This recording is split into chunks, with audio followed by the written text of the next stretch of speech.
Hello everyone, thank you so much for joining me. Hope you're all well today. Today I'm going to be showing you how I use Toolmod in my Sims 4 builds. This definitely isn't going to be like a step-by-step basics beginner tutorial for Toolmod. You can find a beginner tutorial from the creator Toolmod, Twisted Mexi. I'll link it below. It's really handy for just like learning the basics and that kind of thing. I'm going to show you how I personally use Toolmod, like when I run into various problems when I'm building, and how I use Toolmod as a solution to those problems. I'm going to very quickly just talk about the installation. So just go to twistedmexi.com. It's Twisted Mexi's official website. This is where you get the most updated links to download. So you want to find this here, Toolmod. Click download. It'll take you to his Patreon page, and that's where you'll find the most up-to-date download link. The instructions are pretty straightforward, but just make sure that you follow these instructions to a T. I also will mention that I have Better Build By installed as well, so I pretty much only use Toolmod when I'm in build mode.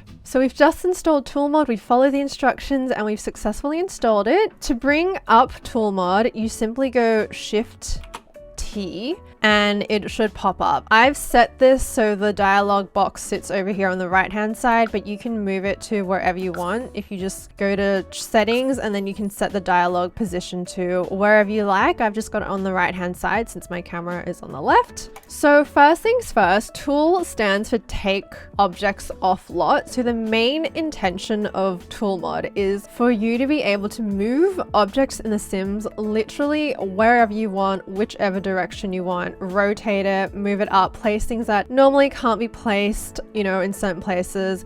And you can also move things a lot more precisely. So if I demonstrate the take objects off lot function, I think this is typically really good for landscaping. So normally you can't place things outside the boundaries of the lot, even if you have move objects cheat on. But with Toolmod, you can. So how Toolmod works is you select the object that you want to move. So you simply click it and it will highlight green. And say I want to move this tree like all the way over here. All I would do is when it's highlighted, I don't even have to click anything here. I simply just click where I want it to go and it will go there. You can go Control Z to undo and move it back. Just when you do that, you just have to make sure you've got the tool dialog open. So say that wasn't quite the right spot I want it to go. Actually, I want it to go here.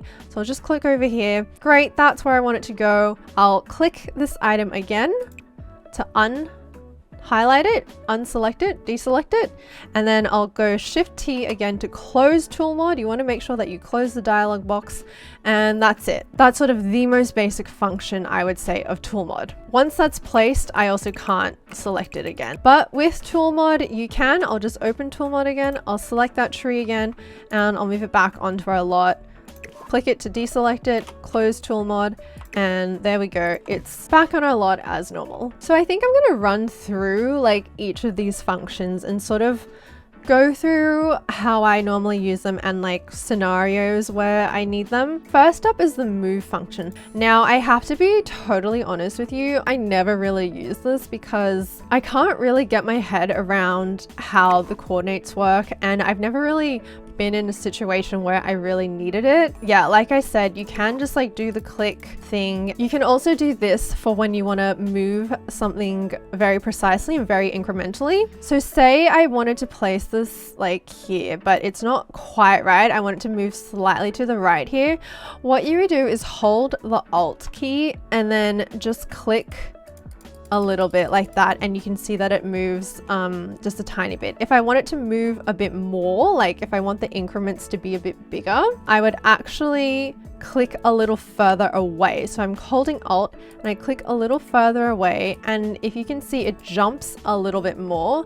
I'll demonstrate again. So if I click all the way over here, you can see that it jumped like quite a bit, but if I just click here a bit closer, it literally inches closer to where I'm clicking. Another really handy function of Toolmod is that you can actually replace windows in apartments. So I'm sure you know, if you've got city living, the windows in the pre-built apartments, you can't actually change them. Cannot place room due to fixed objects. So yeah, the windows in the pre-built apartments are fixed. You can't do anything with them.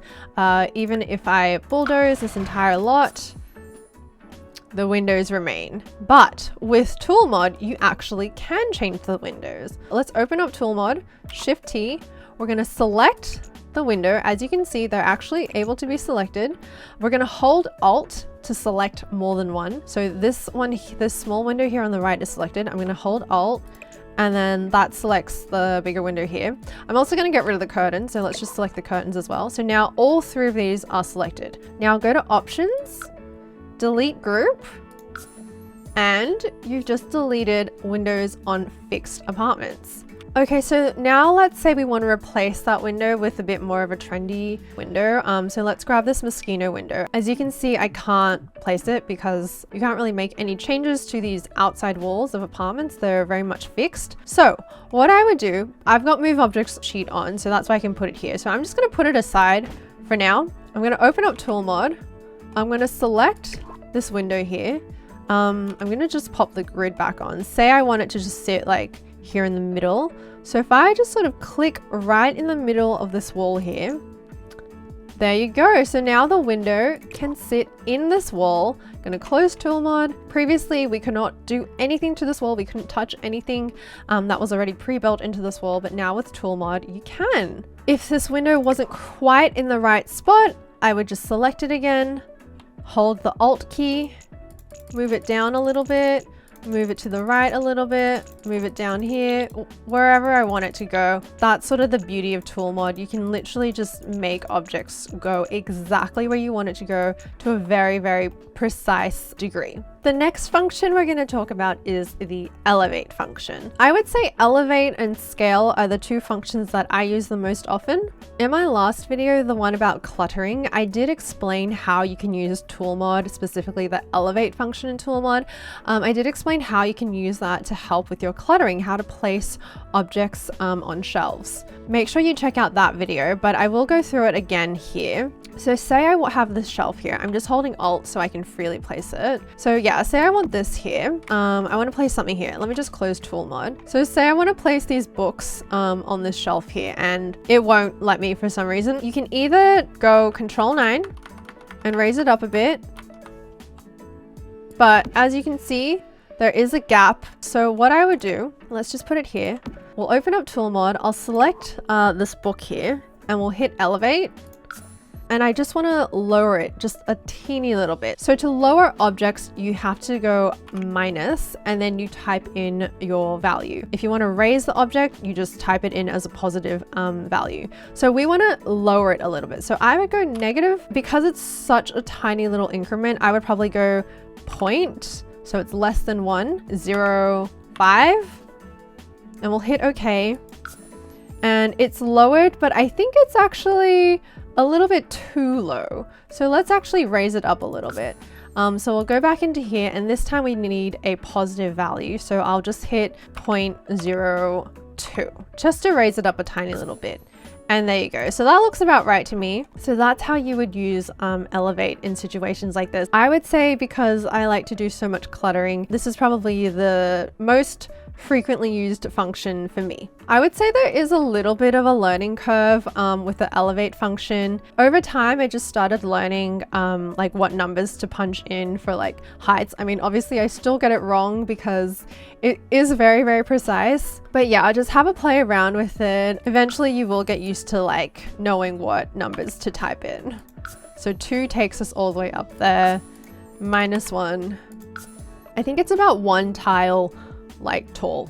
All right, the next tool mod function is rotate. This one I probably use the least out of all 4 of the functions, but it is still super, super handy. I recently used it to make like open shutters. So if I just grab an open door frame like this and I'll just pop it there, what you can do is create the illusion of like open doors. What I want to do is grab a couple of like shutters. We're going to select this. I want to hit rotate, and I want to rotate it just ever so slightly so it just looks like, you know, open doors that have kind of been like flung open, you know? I'm going to rotate this one about 20 degrees. I'll select this one and rotate it a little bit more. Let's do 30 degrees. Now this one, because I actually want it to rotate in the opposite direction, I'll hit negative. So I'll hit negative 30 degrees. The negative basically indicates rotating in the opposite direction. So I'll hit OK.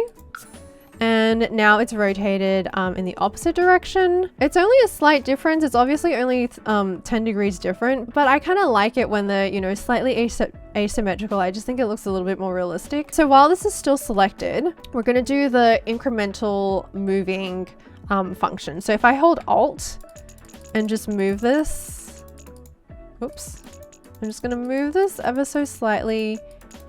So it's sitting here, like it's sort of just on the wall, just by the door. That looks pretty good to me. And we're going to do the same thing for this other shutter. So I'll select it, hold the Alt key, and move it just a little bit more. Okay, so I've just run into a bit of a problem here. So see how this wall is now treating the window as if like it's in the wall? And now we can see this like big hole in it. I think that's because the angle that I picked was too slight. So I'm actually going to rotate it a little bit more. Let's do like 15 degrees. There we go. So that solves that issue. And I'm just going to move it across so it matches the other one. That looks about right. And there we have it. So it kind of just looks like open doors. Another way that I use the rotate tool is to fake leaning paintings. So let's grab this painting here. Obviously in the game, it wants to just snap to the wall, but you can, you know, hold Alt and place it wherever you like. So I'm going to place it on the floor here. And then what I'm going to do is open tool mode, select it, click rotate. And here I'm going to change the axis. So at the moment, as you can see, the axis is like going this way. It's flat along the ground. And if I were to rotate it, it would rotate this way. Because I want it to look like it's leaning against the wall, I'm going to change the axis. So not this way, because if I rotate it this way, it would go like that. So I'm going to change the axis one more time. So it's like this. As you can see, the green line is now going like vertically, I think. So that's the axis that I want it to be at. So because I wanted to lean ever so slightly, I'm just going to hit negative 10. The way you can figure out whether to go negative or not with this line here, as you can see, like the green line is bright and bold, whereas over on this side, it's like fainter. So basically I use this as a guide. I know that if I'm trying to lean towards the green, I hit negative. So I go negative 10, I hit OK. It's kind of hard to see because it's now clipped into the wall, but it's actually leaned a little bit. I'm going to do the same thing to move it. I'm going to hold Alt and just click ever so slightly to bring it forward. Just a little bit more. And there we have it.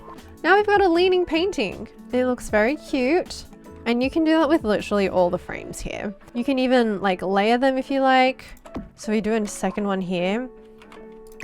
I will, however, just put in the same angle, or you can do a different angle. Let's do a different angle. So we'll go negative like 20. So it's going to lean a little bit more. So we'll hit OK. While it's still selected, we'll just hold Alt and click. So it comes all the way out. Let's just get in closer so we can see what we're doing. Like that.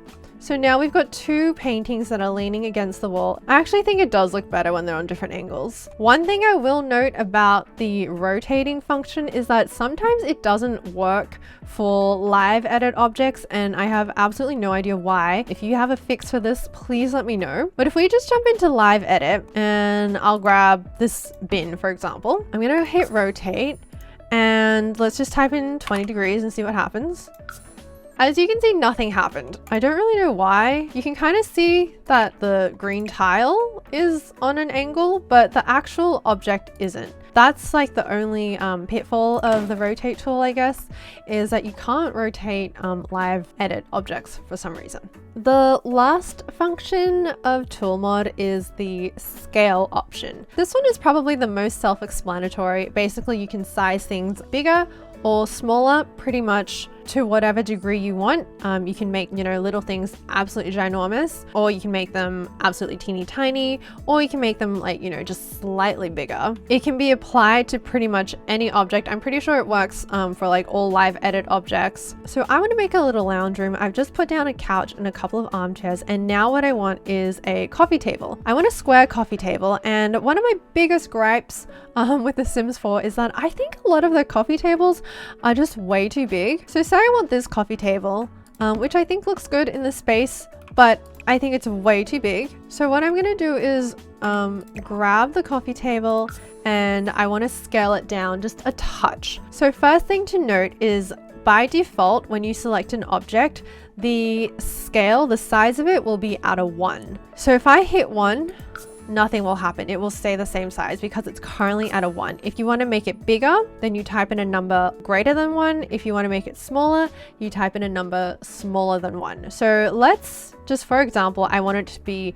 twice as large for some reason. If I want it to be twice as large, I would hit 2. And there we go. It has increased in size by 200%. I'll just hit Control Z to undo that. And because I only want it to actually be a little bit smaller, I'm going to just type in 0.8. That looks about right to me. However, now I want to decorate, and we run into a bit of an issue. So say I want to place this vase on this table just in the middle here. As you can see, it is now floating because it has actually snapped to the original height of the table, and it will leave a gap if you've made the table smaller. This is again where I would use tool mod to lower it down a little bit. I would hit the elevate and just go maybe -0.1. See how that goes? And that looks about right to me. I've gotten pretty good at like guesstimating or just, you know, getting the numbers right because I've been using tool mod for so long. So yeah, the more you use it, the more you'll just like figure out how to type in the right number on the first or second go. So our lounge room is looking pretty good. Now let's add in a rug. So I think the scaling function is really handy for rugs because often rugs are, you know, they're way too big or they're too small or, you know, whatever. So say I like this rug, but as you can see, it is way too big for the space. I want it to just be like, you know, just underneath the chairs. So let's pick this swatch, for example, open up tool mod and select the rug. And I want it to be just like a little bit smaller so that I can fit it underneath here. So let's go like 0.7. There we go. That looks pretty good. So now it's the right width, but now obviously my furniture is not quite right. So that's fine. I can just grab all my furniture and shift it over.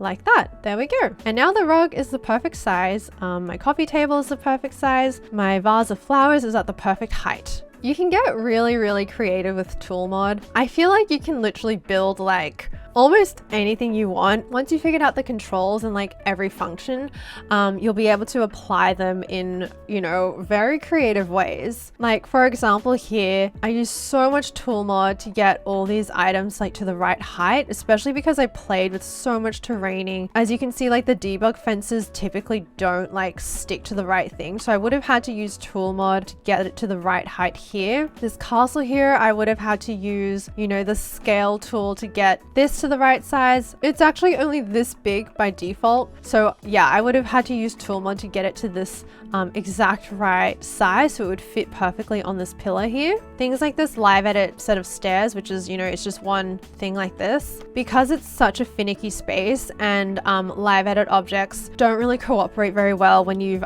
used the terrain tool, I would have had to use like this function to get it to sit exactly where I want it to go. So yeah, that's pretty much the main functions of tool mod and how I typically use them in my builds. Obviously, when I do like bigger, more creative builds like this, I think tool mod just comes in so much handy because you can just make all these little adjustments. You can move things in ways that you typically can't move them. But even if you just build regular old houses for your Sims, I think it's so handy to know like the basics and all the functions of tool mod because yeah, you can just really elevate your skills and just make your builds look a lot more refined and a lot more realistic. I think I feel like good builds, it's like all in the details. So being able to use tool tool mod to, you know, just shift a mirror up or like move some curtains a little bit over, being able to make all those really detailed changes and add in, you know, detailed decorating. It just really elevates the build in my opinion. Thank you so much for watching. I hope this video was helpful. Let me know if you have any questions or if I like missed anything, because there's so much that you can do in tool mod. I probably have missed like a really common function, because